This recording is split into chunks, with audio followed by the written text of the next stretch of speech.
Good afternoon and welcome on behalf of Bentley's BeProud network to the first in a series of extraordinary talks with extraordinary people. I'll be chatting with my guest for about 30 minutes and then you'll have the chance to ask him your questions. Please don't be shy, put them into the chat as we go along. And if you need to put the washing on, just to explain that you're all automatically on mute so we won't hear you. I should also say that we are both maskless because we had the necessary checks and we're safe here in our Bentley bubble. So I'd like to welcome you all to my first extraordinary guest, Dr. Darren Styles OBE, owner of Attitude magazine.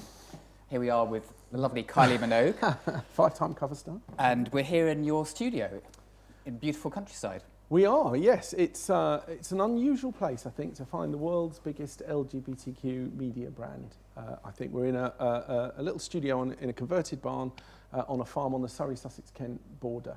I was the first gay man to own Attitude when I bought it 5-6 years ago now, and obviously it was based in London, but I already had a publishing business out here, and so relocated the team here, who are terribly cosmopolitan and slightly worried about farm animals, and but introduced them to open plan offices, space and air conditioning and nice things. So yeah, unusual place to be, but it works for us.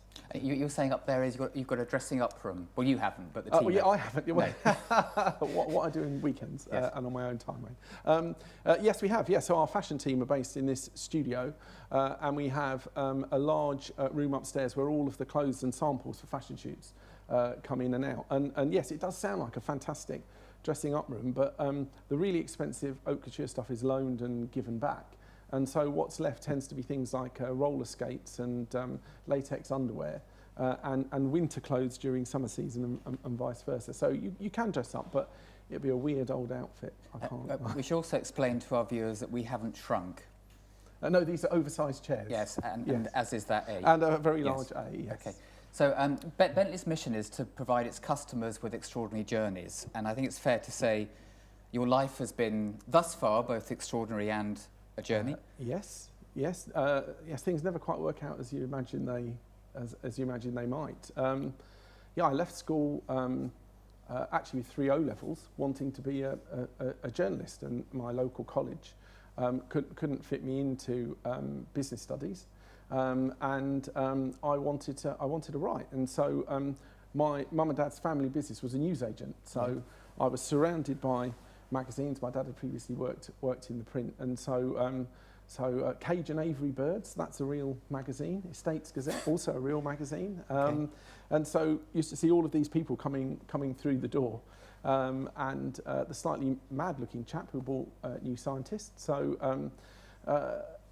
I started by writing to the local paper and then for the local paper. In Surrey? In Surrey, yes. Yeah. So I was born and grew up in Merstham near Redhill, and so our local newspaper was the Surrey Mirror, or the Surrey Error, as it was fondly known. And so I started by offering them freelance contributions, and I got my big breakthrough. The local primary school was having all of the lines repainted in the road outside, so they parked the zigzags so the cars can't park, and then obviously the big word school. And that the council very kindly left the H out. Right. So school was spelled S-C-O-O-L, and so we got the photographer down slightly ahead of the embarrassed council workman coming back to redo it, and that was a photo caption story on the front page with my byline and a very puzzled young lady looking at the picture and wondering where the H had gone. So yeah, it's a weird. When I look back at that now, a weird place to end up here from. But yeah, I freelanced for them for a period of time, writing local stories, and got some really good advice, actually, a really good grounding, as anybody who works on local papers will tell you, whether it's court reporting or obituaries or any of the basics, a really good grounding. And then not too far from where I lived, there was a quite eccentric but brilliant chap who had his own independent publishing company, producing magazines about kit cars and alternative cars. So quite often when you drove past the house where they were based, there'd be a Caterham 7 or a Beach buggy or a Porsche 911 replica and all sorts. And so I wrote to him with a series of my cuttings, including the now famous school picture, to see if I could talk myself into a job there, which I did. I went there as an editorial assistant, making tea, coffee and writing captions, as you do when you start, and worked my way up from there. And so I was with him for a couple of years before going off to set up my own magazine. So so my love of cars, which I was fortunate enough to be able to develop into a working career, actually. So I've been in and around the motor industry ever since. Can you remember when your passion for cars started? And I should point out that as this is a Bentley broadcast, Yes. you also have a particular passion for Bentleys. I do. So let's get that out straight away. So I'm currently on my 4th Bentley, so I feel no shame in mentioning that other brands are available. Yeah, well, as a kid, I was massively into my cars. So actually, and again, that's my dad's doing. My dad had a fantastic Mini Cooper when I was a kid, and it had a Pico exhaust that made a fantastic noise, British Racing Green with a black roof, registration number 615GOW. I don't know why I can remember that, but I can. And then later a Rover 2000 TC. Car of the year. Yes, it was Car of the Year, and absolutely fantastic thing. And I had a very happy childhood growing up on a council estate, but not many people on our estate had a Rover 2000 TC. We were quite the posh kids for that, and lovely leather interior, petrol blue, and I think that sparked my interest and my love of cars. And so as a kid, I used to, my brother and I used to go and collect car brochures from the local dealers. We go off on our bikes for hours on end, and beg, steal or borrow brochures from dealers. And I've got to say the majority of that collection is still in my loft, and I've got some real nuggets. Sometimes it's the ordinary stuff that's the most exciting. You look at a Morris Marina Series 2 range brochure, or Ford Cars. They used to do a monthly magazine for all of their brochures. But then as a grown-up with access to people at motor shows, as well as the press packs, I'd always pinch a brochure. So I've got a original McLaren F1 brochure in a box in the loft, and also a Chitzetta Marauder V16 supercar, and which I can picture. Perhaps explain for our viewers. Yes, it was an extraordinary thing. It was a joint project between an engineer who had worked on the original Lamborghini Countach with Gandini and Bertone, and Giorgio Moroder, the music producer, who back in the day was looking after Kajagoogoo and Lamal and all of these people. And they built this enormous 2-seater wedge-shaped supercar with I think a V16 engine from memory. I'm not sure how many were sold, but I've got the brochure and didn't buy one. But you did buy a Bentley. I did buy a Bentley, yes. So I think the Mini, the Rover, I like the British cars and the leather and that kind of intrinsic sense of well-being. And so yes, when I thought I'd done well enough, my first Bentley was an Arnage. I bought an Arnage green label, unusually. So I bought I think your engineers will probably say I bought the right car, but with the wrong engine. So yes, an Arnage in Silver Storm, and I paid extra to have the 19-inch Arnage T wheels put on it, so people would think it wasn't a green label. I think that surreptitiously. And then later on, I had a Continental GT, one of the first generation cars. Yes, Moonbeam Silver, a 2004 car, and that was lovely. Big bass rumble. That was a wonderful thing. More recently, a second generation, but not current shape, GTC in damson with linen, and that was beautiful a beautiful colour. That was a Speed, wasn't it? It was a Speed, yes. Beautiful colour, beautiful car. And then, literally about 4 weeks ago, I became the proud owner of Mulsanne. Now they're not with us anymore. It seemed like a good time to grab one while I could, from Bentley Newcastle. So props to Mel at Bentley Newcastle for sorting me out. But yes, a beautiful thing in Dragon Red 2. And apparently there's a difference between Dragon Red and Dragon Red 2, but I don't know what it is. But it's very sparkly in the sun. I was admiring it earlier. Very beautiful car. It's a lovely thing. It has a dark imperial blue interior with hidden secrets.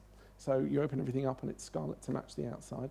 And also the extraordinary iPad table. You press a button and everything unfolds before you. So you can sit and watch your iPad while drinking chilled champagne from the chiller. It's very me, obviously. Obviously, yes. Okay, so from your passion for cars, let's go to your passion for men. Yes. When did that first start, or when can you recall? Were you a Bobby Ewing fan? Or? Yeah, well, I was a Bobby Ewing fan, but old enough to remember him as the man from Atlantis, which was spent most of the time in Speedos. So I guess that probably had a profound effect. Poor Patrick Duffy, I don't think he'd make of this. But yes, I mean, I remember at school, actually, my sort of late teenage years, realising that perhaps I was, what was it Stephen Fry called it, not like other girls. But it was a difficult time. I mean, I was born in 1965, and at that time it was still illegal to be gay, which seems almost laughable now. But it was illegal to be gay, and then towards the end of my school years, Margaret Thatcher's Clause 28 was in place, which banned the promotion, in inverted commas, of homosexuality in school, which meant that it didn't form part of the curriculum. It was never talked about at school. Technically, if you asked your teacher, they weren't even able to discuss it with you because they'd lose their jobs. So insofar as a young teenager can feel gay shame, I suppose I did. You don't want to be different. You want to meld into the crowd at that point. I already had too much to say for myself and wore glasses. That was a playground target all on its own, and I wasn't very good at football. So I was different enough, thanks, without that. And then as anybody who's watched Russell T Davies' brilliant It's a Sin. And if you haven't, you must. Recently, you absolutely must. It's brilliant, it's beautiful, it's haunting, it's educational, it's all of those things. Channel 4 OD.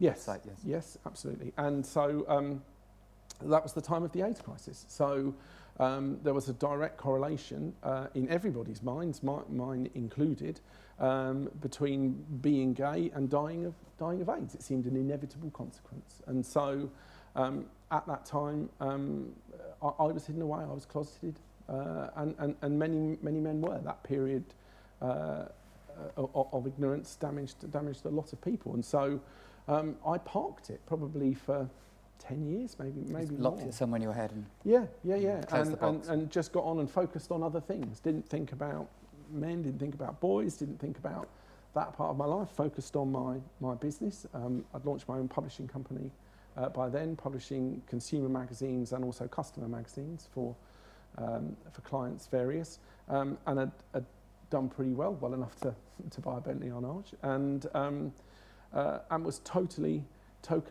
focused on that for a period. But in the end, you have to be your true self to be truly happy, and you can't lock it away and you can't pretend. And so, just past the age of 30, I came out. Gosh. So throughout your entire 20s. Yes, yeah. Lived as a closeted gay man. I mean, I had a comedy partner, for want of a better term. I had a business partner who is straight, and on any number of motor industry launches and events, because we publish car magazines, I'd introduce him with no irony whatsoever as my partner, meaning my business partner, unaware of the weight of that language or how we'd use that term now. And so when I did come out, people were like, "Oh, we thought that happened like 10 years ago." We thought, "Oh, okay." Well, anyway, so yes, so it was over a period of time, probably a bit more traumatic than it needed to be. But it was such a different time and such a different world then. Social attitudes have changed. Obviously, the understanding of HIV and AIDS has changed dramatically, and it's a different time. And if I had my time over again, I'd do it differently. But well, perhaps tell us how you did do it. Did you family, friends, family and then friends? A couple of friends first. I think you road test it, or at least I did. Friends are important, but if you don't get the right reaction from your friends, well, then that's to a degree transient, and you move on. But family matters. So I practiced on my friends, a couple of friends first, before telling my family, who were surprised. I think in retrospect, perhaps I'm surprised they were as surprised as they were, but they were surprised, but have been nothing but supportive. And I think when you've got that at the absolute heart of you, then nothing else matters. And I took enormous strength from that. And then from there, I think the definition of out and proud and defiant. It didn't matter what anybody thought at that point. And I think the absolute truth is what people thought was not much. It was a really big deal to me, as it is for all of us. You know, it's being at peace with yourself and being your best self is a challenge, is a hurdle you feel you need to overcome. And yet actually, the reality is by that time, I was greeted mostly with apathy. I think it was news for a day, and then life went pretty much back to normal. It's like announcing you're left-handed or you've got brown eyes or something. It's yeah, okay. Where were you working then? So I was working at Renault, actually. I built a magazine. Yes, I was the press communications manager at Renault. How did you do it? Did you send out a press release? Yeah. Well, I had the power to do that, but perhaps not the audience. No, actually, I just went in and I told my boss, a lovely chap called Tim Jackson, who was the press and PR director at Renault, who was very kind about it and just gave me a little grin, as was his way, and said, I don't think this is news to too many of us, but thank you for telling me. Yeah. And then yes, life jogged on, and I have to say great credit to my colleagues at the time and to Tim. If there was any reticence or anybody had an issue, I didn't see or hear it. I was loved and protected and looked after and encouraged and allowed to do what I did. And journalists did. Any issues? No, not really. No, I mean, I think Laverne Cox, the brilliant black transgender actress from Orange is the New Black, came to the Attitude Awards a few years ago. And people do give amazing speeches when given the opportunity to do so. And she didn't give the speech. I thought it would be very strong and about changing the world and kicking down doors and all that. And she told this beautiful story about how actually you should always give people a learning opportunity and how it's too easy for people, either through ignorance or misunderstanding or just momentary discomfort, to misspeak. And that actually, rather than castigate, educate. And we should always, it's too easy to get cancelled instantly now on social media, on TV, the wrong word, an accident or misgendering because you don't understand or you're not quite sure. For most people, that it's not their reality, and so there were journalists who'd make a comment, the kind of thing you might see in a sitcom or hear on TV at that time, but certainly nothing unkind. And you might say, "Oh no, don't say that. That's not right." Or I don't think you quite understand how that works. I'll draw you a diagram if you like. And most of them wouldn't take that opportunity. So no, kindness pretty well unilaterally kindness to my face anyway, as far as I'm aware. You were saying obviously that society is different now in the relatively short space of time since you came out. What would your advice be to someone now wanting to come out in the workplace? Well, I think it's twofold, really. Firstly, you have to be at peace with yourself. Attitude as a magazine is sold in print in 31 countries around the world. You can download it in 130 countries, and obviously we're online and on all the major social channels. And it's not uncommon for us to be working late and for somebody to call or to email or even to write. Just young kids who are trying to understand who they are and who have bought the magazine and seen into the world they want to be part of, but are unsure quite how to cross that bridge. And often it's advice about coming out, how to tell your parents, how to tell your friends, and all of that. So I think firstly you have to be at peace with yourself, because then nothing else, really truly nothing else matters. So so personally, I think if you're at peace with yourself, then you should come out at work, and possibly not with a press release. there are other ways to do that. But Claire Balding also did a speech at the Attitude Awards a few years back, and she said, in order to be the best me, in order to be the best that I can, I have to be the real and authentic me. And she said, for me, that means being out and proud, not necessarily stopping people in the street or telling every person who asks, but in the event somebody misunderstands, just correcting them. And I had a very a very good publisher actually who worked with me on a magazine called You Are What You Eat with Gillian McKeith. Yes. Back in the Yes. day. Possibly the less said about that, the Yes, better. we'll move on. Yep. And he later actually, a chap called Mark Elliott, went on to work as publisher and editor of Time Out. He had a lovely husband. They were civilly partnered at that time, and he used to describe it as gentle correction. So in the workplace, people would assume he had a wife, and he would say, no, I have a husband, or that the partner was a she, and he would correct and say he. Just gently in the course of, oh, actually, it's a he. And people would go, oh, okay. And so over a relatively short period of time, everybody was completely aware that Mark was gay, but there were no spandex shorts I was aware of, or glitter or whistles. But hey, I mean, don't knock it. If somebody wants to do that, then bring balloons. I was listening to a podcast with advice about coming out at work, and the advice then was to come into work on a Monday morning. What to do at the weekend? Well, you would say casually, me and my boyfriend went and did something. Yeah, exactly that. Just normalise it through conversation. So because it's not a big deal, and now you have within a workplace protections by law. That's not what you want to lean on. But in the same way that you couldn't be racist and you couldn't be sexist, then neither now can you exhibit homophobia, and you're protected by law. But I keep dropping names all over the place, but it's the nature of the magazine. It is very unlike me, but it's the nature of magazines and the people we do. But Stephen Fry said, people are nicer than you think they'll be, kinder than you might imagine, and more capable of loving a stranger than you might ever conceive.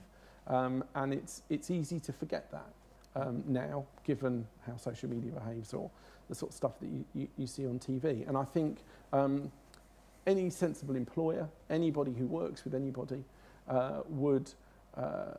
would behave in that way. That's how you'd be minded to behave. It's a difference to be celebrated and loved. And nobody chooses to be gay, but if I were to go back and could, I would. I'm fine with how things have turned out. I think I said in the school playground, you don't want to stand out. You know, I was the not very good footballer with the wizard footballer brother, and I was his slower, slightly heavier, not very good brother with specs, and you didn't want to stand out in that way. But actually, in other walks of life, if you've got a career that's developing for all the right reasons, actually standing out in the crowd's not a bad thing. It's a point of difference. It still takes a lot of bravery, though, doesn't it, to make that step? Yeah. But particularly in a workplace, particularly you might argue in the automotive industry, which is traditionally very male and straight. No, it absolutely is. I mean, everybody's journey is different, but that's the one thing that sets the LGBT community apart, is this this moment of realisation and this point at which you have to confront it, and you have to tell a whole load of people that you don't know about an intimate part of you, and not because you want to, but just because you have to in order to be out and be proud. And it's different for everybody. Wild horses would not have dragged me out of the closet any sooner, because I wasn't ready. I hadn't built that bridge in my own mind, and given the stigma that existed at that time, I just wouldn't have. And so clearly we as a magazine would never out anybody, we'd never speculate on anybody's sexuality. We wait for people to come to us, and actually, brief side, the way that's happening is changing. So if you go back, Attitude is now, we're working on issue 333 at the moment, and it goes all the way back to March 1994. And so somebody like Stephen Gately, you might remember, the lead singer from Boyzone, his coming out was a big deal. It was a front page story in the Sun and the newspaper. And that was when, remind me? God, that would have been, oh, bloody hell. That would have been early 2000s, I think. Yeah. And that was a big story. It was a big story for a tabloid. He gave his first full sit-down interview to Attitude and was on the cover.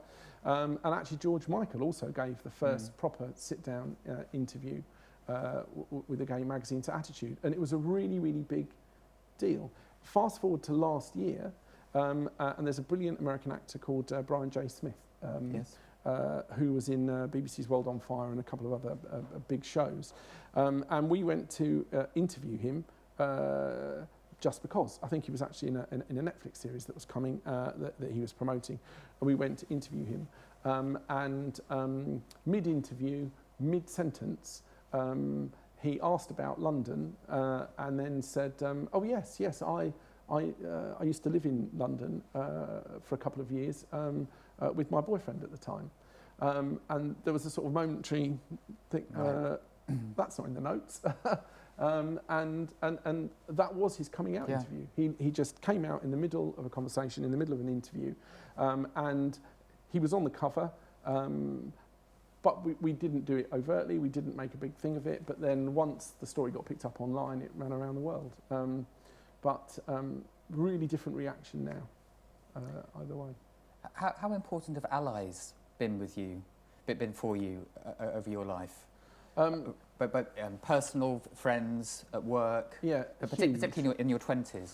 Yes, huge. I mean, that formative point when I was coming out at work, and really not sure. You know, I had a nice career building. I was happy in the job that I was in, and I suppose in the back of my mind wondered if I might need to make a choice. But Tim at Renault was a huge ally and actually a very gentle man for all that as well. He was at the heart of the UK motorsport community. Again, very masculine environment, but didn't blink in the context of that, of including me and my then partner. Good. So we would get invited to the Formula One motorsport dinners, and there'd be Frank Williams there and Damon Hill over there and David Coulthard over there and me and my boyfriend here, and he completely normalised that for me in a way that I could only have dreamed of. You know, that scared kid, if I'd only known it could be like that. And that act was probably the greatest thing he could ever have done, let alone said, just that act of normalisation. And as a journalist, obviously it's been my privilege to be entertained and looked after by car manufacturers the world over, including Bentley, and that still happens. You know, my partner comes with me, sits with me just as everybody else is as would, and then my partner, as is his way, is quite happy going shopping with the wives while the boys are doing the the car thing in the corner, and it's that makes an ally. It's actually surprisingly easy to be an ally. Just be normal. Just normalise. That's all anyone asks, and it's the bar's set quite low if you think about it. All we want to be is accepted and ordinary and normal like everybody else, which is not much of an aspiration, but hard fought. Diversity and inclusion is increasingly important for us at Bentley. I was meeting some of your team earlier. Do you have a diverse team? Yes, we do, actually. In fact, one of my colleagues did say to me when talking about this earlier, are you going to out me as a straight man? Because we are a really eclectic mix of people. In fact, our entire advertising sales team on Attitude, entirely by happenstance, is straight. 2 straight boys, one straight girl. Obviously, the majority of the editorial team on the magazine are gay, but a really eclectic mix of older and younger, gay and straight, and it will seem peculiar actually, but in the course of the day to day, it's odd how much that doesn't matter. Given that we do what we do and we're writing what we write and publishing that magazine, it's in the end it's accepted, and it's probably the least interesting thing about them. Our editor-in-chief, Cliff, he's going to kill me, actually once auditioned for the boy band 5 and didn't quite make the cut. Whether he was 11 or 111 of the 5, I've no idea. But you know, it's stuff like that that makes people interesting and makes you grin rather than worrying about his sex life, which I'm sure is great, by the way. Anyway, yes, sorry. So, what do you think a more diverse workforce would bring to a large employer like Bentley in, let's say, a much more traditional industry? Do you know, I think that the most interesting thing is just understanding different perspectives. It's very easy to assume that you know what the other person's thinking. The way marketing works, or average marketing works, is that you assume a customer profile, and you can have an average age and an average income, and understand that type of person might buy car X with option Y. And that data-driven experience is to a degree true and correct, and a sensible place to pitch your tent. Except that if you were to sit down 3 different 48-year-old purchasers of a Bentley, they'd be very different people, motivated by very different things. And I think if you have a workforce that reflects that, it gives you not only just a better life experience, just a greater understanding of people, but actually a more efficient, more commercially sound business, because you understand those differences. We see with everything from Black Lives Matter to protests on TV, people assuming they understand the motivations behind a certain cause, but actually, someone black's best positioned to tell you that. Somebody trans is best positioned to write about trans issues and tell you how life is for a trans person. And somebody gay is best positioned to tell you what it's like to be gay. And so the broader the canvas of your staff and the people around you, the better the better shaped your vision and understanding of your customer base and the way the world works is. So I think it's enriching on a personal level, but actually, I say this as an entrepreneur, as a businessman, it's commercially really smart to understand how people are different and what motivates them. Yeah, we'd agree. Yeah. Of course, Attitude isn't just a magazine, it's also a charitable foundation. It is. That you started, 2-3 years ago? Yes. So I said the odd thing about Attitude was that it was actually started by Richard Desmond, who was more recently the owner of the Express and Star newspapers and Channel 5. But at the time, he was a top shelf publisher of porn magazines, and he started Attitude as a commercial enterprise, saw a gap, and so figured that there was a degree of parallel between men who like men and men who like women for the top shelf. And so although the nature of the content of the magazine has changed over time, so we're still aware of visual appeal, but it's about more than that now. But so peculiarly, when he became a respectable businessman and moved into newspapers, he sold all of the top shelf magazines and Attitude with it off. And so I neither at launch nor through subsequent purchase did anybody who was actually gay ever own Attitude magazine. And so when I had the opportunity, having an existing publishing business, to buy Attitude and bring the personal and the professional together in 2015, I became the first gay man to do that. And I suppose one of the criticisms I'd had from afar was that there was this magazine living from the LGBT community, speaking for and representing the community, but actually not really anchored in the community beyond the people who worked on the magazine on the day-to-day. And so I had it in the back of my mind that first opportunity I got, having stabilised the magazine and got it settled into its new home, that I would address that. And so I had it in the back of my mind. We'd worked with the Elton John AIDS Foundation, who I know Bentley partner with, fantastic organisation. And Elton and David have been extraordinarily selfless with what they've done, more than $100 million over 20 years that they've raised and distributed. And I like that model. If you ask Elton about his foundation, he'll tell you we don't actually do anything. And they don't. They raise the money and then they give money to other charities and organisations who are best placed to use that money. They haven't attempted to build a hospital anywhere. They will give the money to a hospital that needs it. And I like that model. And so we raised over a 4 or 5 year period probably £200,000 to £300,000 for the Elton John AIDS Foundation through Attitude events, through the Attitude Awards, and buying tables and sponsoring various bits and pieces. And I thought, I like that model, and I'll come back to that. And then it was just the oddest at the oddest gestation, really. Paddy Power, the Irish bookmaker, Yes. wanted to run a campaign based around the World Cup in Russia in 2018. FIFA had somewhat controversially awarded the World Cup both to Russia and Qatar for successive events. And of course, in the latter, homosexuality remains illegal. And in the former, the laws have been changed, much like echoes of the Clause 28 thing, where you can't promote homosexuality in Russia, which makes it very difficult to talk about it.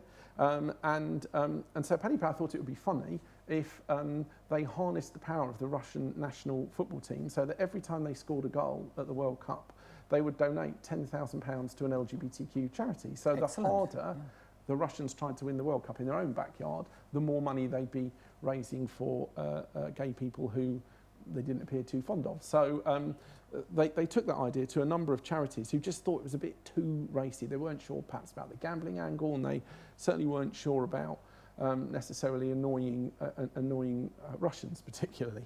So we weren't scared and said, that would be lovely, thank you very much. How do you see this working out? And they said, well, we've done the modelling, and we think Russia will score 5 times in the course of the World Cup before being eliminated in the first round. So it would generate for you £50,000. And I said, well, that would be amazing.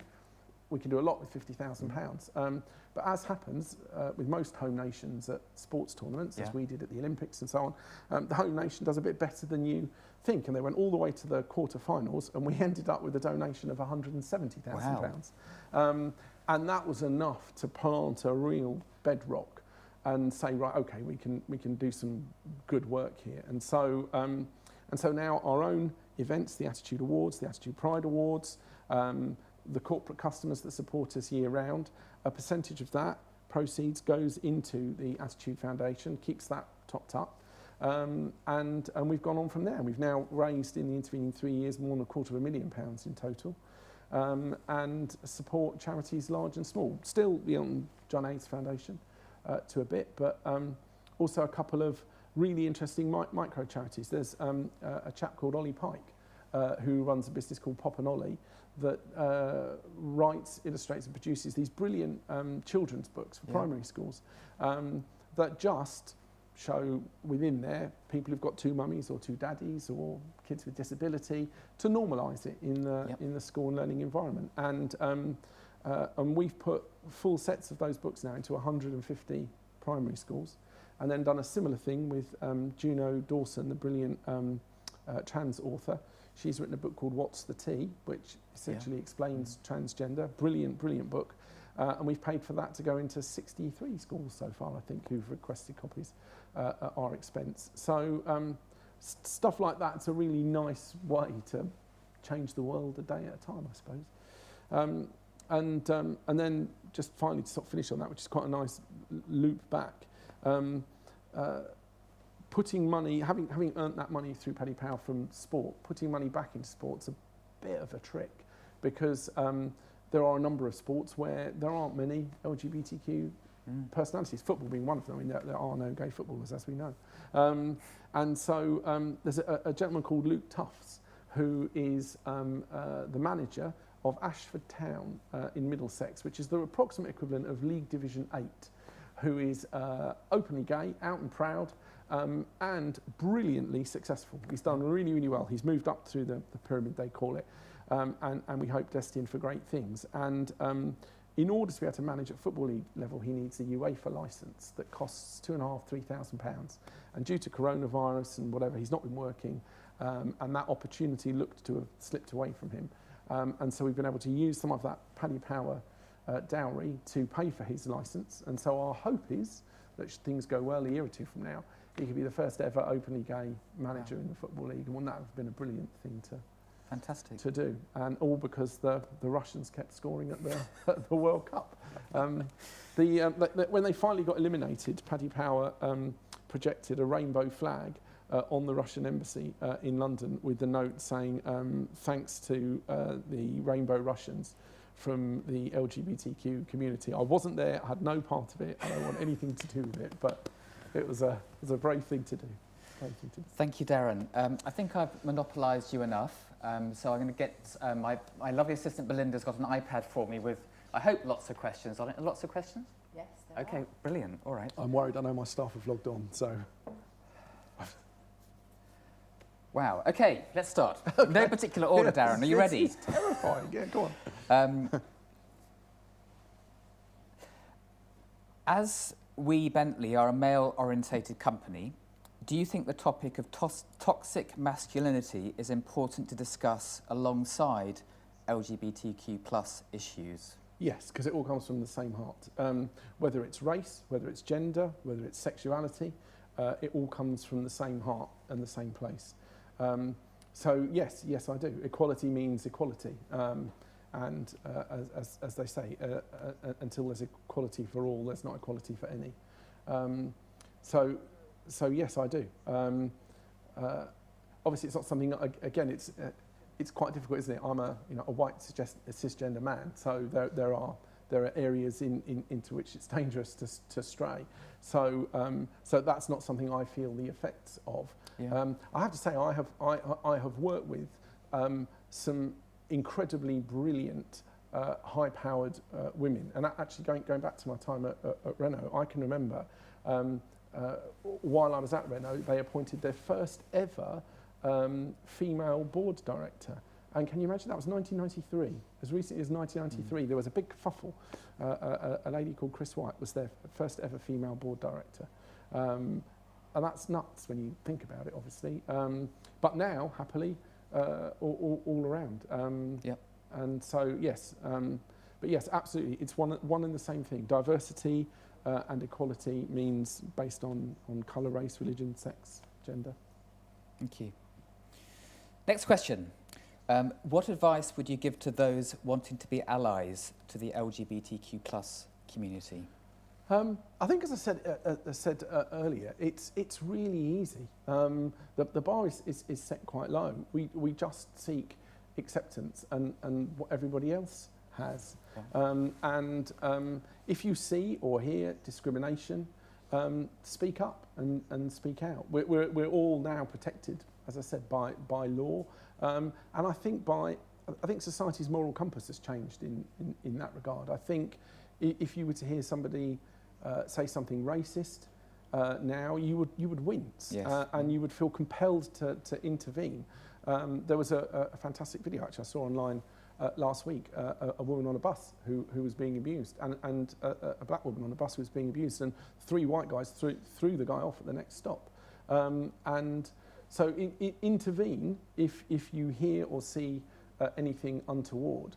But otherwise, if you have gay friends and gay colleagues, enjoy the difference, enjoy and celebrate the difference. As I say, yes, it sounds like such a low aspiration, but we just want it to be normal. Agree. Thank you. So next, what advice would you give to those who identify as bisexual, bi-curious, soft introductions or conversations at work that may be slightly more difficult? That's interesting, isn't it? Bisexual people are underrepresented, actually. The lazy, the trope, is always that well, you just haven't made your mind up, or you're not sure which to choose, or you're greedy. You want a bit of all of it. And actually, gentle correction, gentle introductions, as I say, as my friend Mark Elliott did, is a terrific way to educate people. But if it needs a direct conversation, I would have the direct conversation. Going back to what I said about Laverne Cox and this ability to educate. Don't be angry, offer a learning opportunity. If somebody doesn't take the learning opportunity, then respond more robustly. But offer the learning opportunity. And if that means a difficult conversation, have the difficult conversation. Because in the end, it's about your own mental health and your own mental freedom and being able to live the life that you want to at work, at home, wherever. And the liberation I felt, the freedom, and anyone who's LGBTQ will know the feeling. When you've confronted it and you've told everybody, the weight that lifts, it affects profoundly every area of your life. And I think that's worth a difficult conversation. If it has to be difficult, it's worth a difficult conversation, I think. Thank you.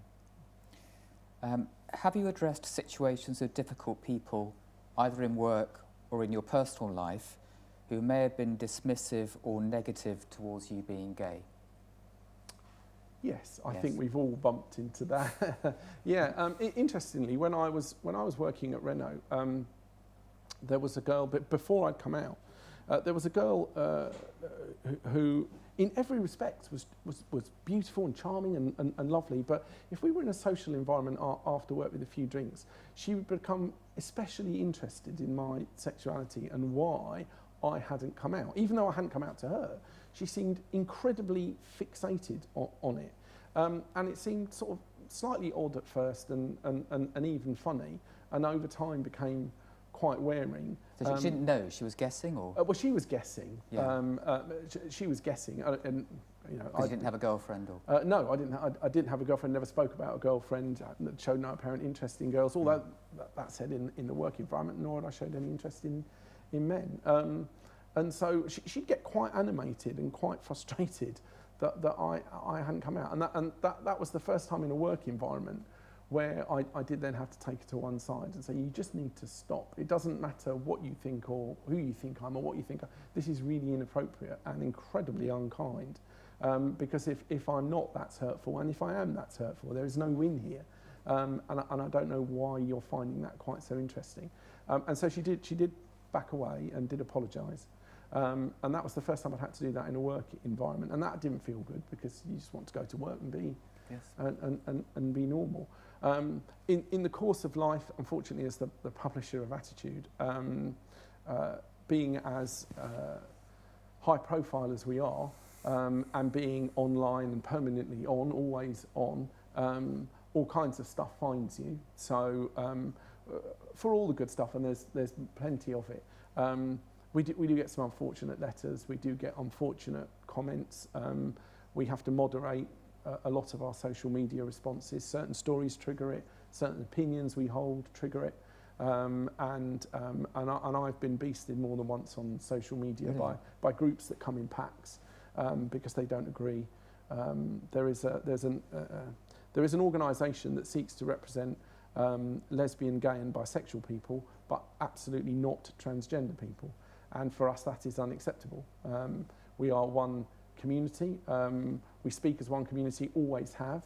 And their view is trans is a bit troublesome, but we've got the equality and everything we need. There's no point us getting caught up in their fight. And that's abhorrent, utterly abhorrent. And I've said that much more than once, publicly, privately.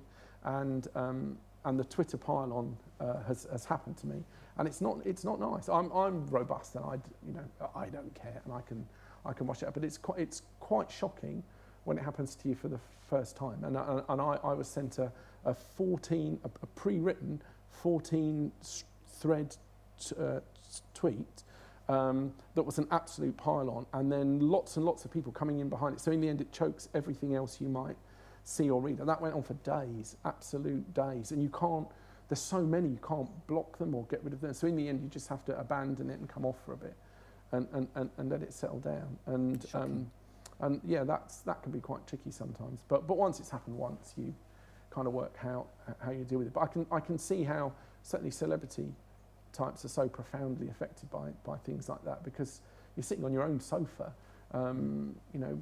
watching X Factor or whatever, and all of this is going on your phone, and it's in your home, it's in your space, it's in your face, and it can be quite unpleasant, but that comes with the territory, that comes with profile, and it comes with having a magazine and a website and social media and awards that just promote the good, and unfortunately it can bring out the worst as well. But that's why we did it. That's why we launched the Attitude Awards. I said when we launched that in 2012, I want to build a platform to put role models out to share their stories, so that we're like fireworks in a dark sky for kids who are terrified or scared or unsure. And so it just makes us more determined rather than sad. And maybe just a quick related question: Have you, as a manager of teams over your career, ever had discrimination reported to you? Have you ever had to deal with that? Yes, I have. Yes, yes, I have, and I've acted on it, and I hope and believe I've done right by the people that have done that. We wouldn't tolerate it. I mean, we don't either. Yes, I mean, I had in a previous company, in a previous life, I had 104 staff at one point, and I'm proud to say that one of the things we employed our first HR director when we got to that scale, and one of the first things I did was put a counsellor on retainer, because I'm very open, not just about my sexuality, but about life in general, and I wanted to engender in my workforce no matter the size and scale. I never wanted one of those "who's that in the lift? Oh, he's getting off at my floor" moments. You know, so I endeavoured to walk about and be seen a lot. Management by walking about, I used to call it, and make sure that I knew who everybody was, and you know, their boyfriend, girlfriend, married, kids, that kind of thing. I worked quite hard at that, and we had a counsellor on retainer, because it's not necessarily about sexuality or any such thing, but life. Yep. Life does terrible things to people sometimes, and whether it was bereavement or divorce or illness or mental health, we had somebody on standby. So I would have the kind chat and then send them off to get help. And of course that's all confidential, so we never know outcomes and things. Sure. But we'll be there and watching. We've got time for maybe if I'm quick and you're quick. Okay. Yeah.